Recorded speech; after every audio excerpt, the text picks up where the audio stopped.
In June 21, BYJU secured a funding round that valued the edtech giant at $16.5 billion, dollars, surpassing Paytm as the most valued startup in India. Some of the major investors or partners include Tiger Global, Sequoia Capital, and many more big names in the VC world. In the summer 22, the valuation touched $22 billion. From that to $1 billion valuation by BlackRock last week. BYJU's has indeed come a long way.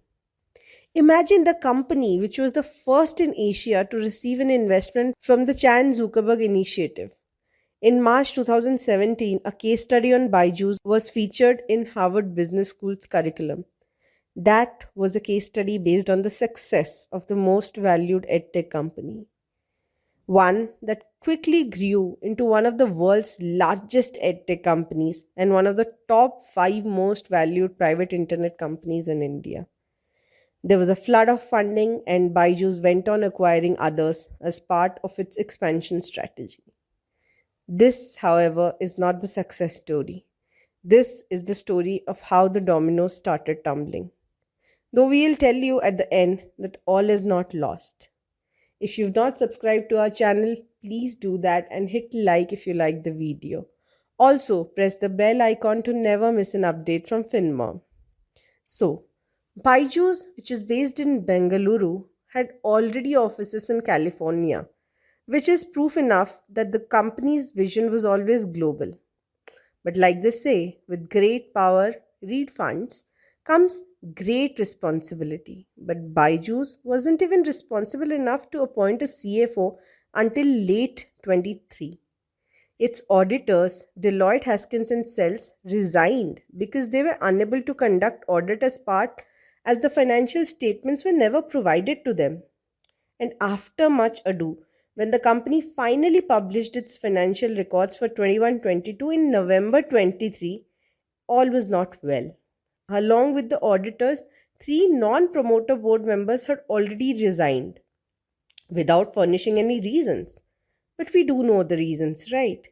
And that's not all. BlackRock Capital, which owns 1% equity of the company, has estimated fair value at $8.4 billion as at March 23, and that reduced to $1 billion last week. As per a report by Reuters, Process, another shareholder, slashed the valuation to $5.1 billion in its annual report. So you see, people who were once interested and saw prospect in the company are all cutting their losses now and running away. That's not all. The Enforcement Directorate conducted search operations in the premises of the company, stating that it was being vetted in relation to FTI inflows to the tune of 28,000 crore of rupees, which was received from 2011 to 2023. The company also remitted 9,754 crores rupees to various jurisdictions during the same time in the name of overseas direct investment. And if that wasn't all, the company had even made a shortfall deposit with the EPF. So you see, the provident fund amount that is deducted from the salaries of the employees to the tune of 1.23 billion rupees was also not deposited. Now, one would think that is all the trouble the company is facing, but like I said, there is more. In line with its vision, even its problems seem to cross overseas. BYJU's has been embroiled in a standoff with its term lenders abroad. This is in respect to the money raised through its offshore unit, Alpha Inc. For offshore credit purposes. Part of the term loan conditions stated that the company was to publish its financial statements. But not only did BYJU's not pay the loan repayment, it sued the lenders for predatory lending techniques since they raised the interest. And these interest rates were raised because the financial statements was not published, which was one of the condition. But that is still not the exciting part. The Wire reported in September 23 that BYJU's transferred $533 million to a hedge fund. Bloomberg reported that the company hid the money in the fund.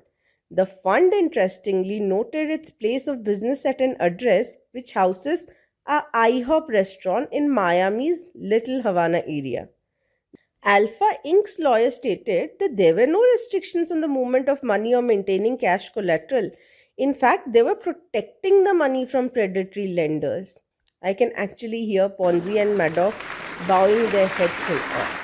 The company had it all. You see, great consumer base, flurry of funds, and everything that comes from it. To have risen to that level and then fall down is no small feat. And it actually took a lot. Like to begin with, the sales were done through a predatory marketing technique which involved emotionally blackmailing and psychologically manipulating the parents. But one still wonders what Byju's did with all the money. Well, marketing, marketing, and marketing.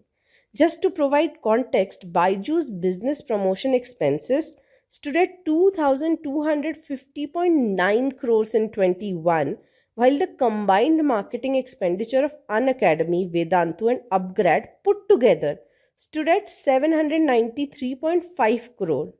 Byju's was the title sponsor of the Indian national cricket team and made history by becoming the official sponsor of FIFA World Cup in 2022. And this is when the tremors had already begun, salaries unpaid, customers not refunded, etc. etc. But did Byju's care? No. They were globe-trotting with Lionel Messi after all. But then again, the King Khan himself is the brand ambassador. It also roped in Virat Kohli, PV Sindhu, Neeraj Chopra. So you see, that is where all the money went. So basically, Byju's took money from investors, made acquisitions, and then went around the globe with all the celebrities that they could find. And all this while revenue was being generated from parents who were finding it difficult to even afford the courses. And the fate of employees though who made these sales was even worse. All said and done. See, we give credit where it is due, and to have built such a large company is also not a small thing. And they are still trying to maintain core principles. As per its business turnaround strategy, the company is planning to sell some of its prior acquisitions like Great Learning and Epic to pay off the term loans as well as score some liquidity.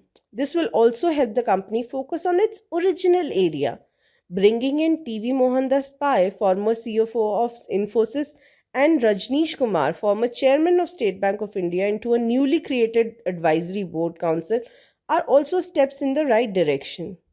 But and there is also a silver lining in the form of Akash, which saw its profit grow by 82%. Byju's claim that it has around 150 million registered learners globally and a presence in 120 countries. This is something that they could build on. Baiju Ravindran in December said the company will overcome challenges in the next 3 months. So we are yet to see how it goes. But it's a positive thing that even pledged his houses to pay staff salaries. That shows that Baiju has finally realized that it is its customers and employees who make the company and not celebrities and not just marketing. It needs to take a hard look at facts and start rebuilding the company again. One of the first things would be to accept that the earlier valuations have been made in euphoric times and it's time to face the reality. It should get a clear understanding where the cash is coming from and where it is bleeding. Though it will be a long time till someone writes a check for the company, but if anyone can do it, I think it is the man behind Byju's who built Byju's in the first place. And that's probably a case study for the future. Hit like if you liked the video and subscribe to the channel. Also, let me know in the comment section what did you feel about the case studies and if we should do more case studies in the future. Also, what is your take on the whole Byju's debacle? Thank you. Stay tuned. Bye bye.